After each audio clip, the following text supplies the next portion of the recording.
Welcome back to Techie Dialogue.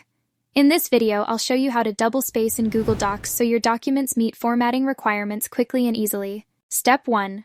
Open your Google Docs file and highlight the text you want to double space. This is important because spacing changes only apply to the text you select, not the entire document unless everything is highlighted. Step 2. Go to the top menu and click on Format. This menu controls how your text looks, including spacing, alignment, and paragraph layout. Step 3. From the Format menu, select Line and Paragraph Spacing, then click on Double.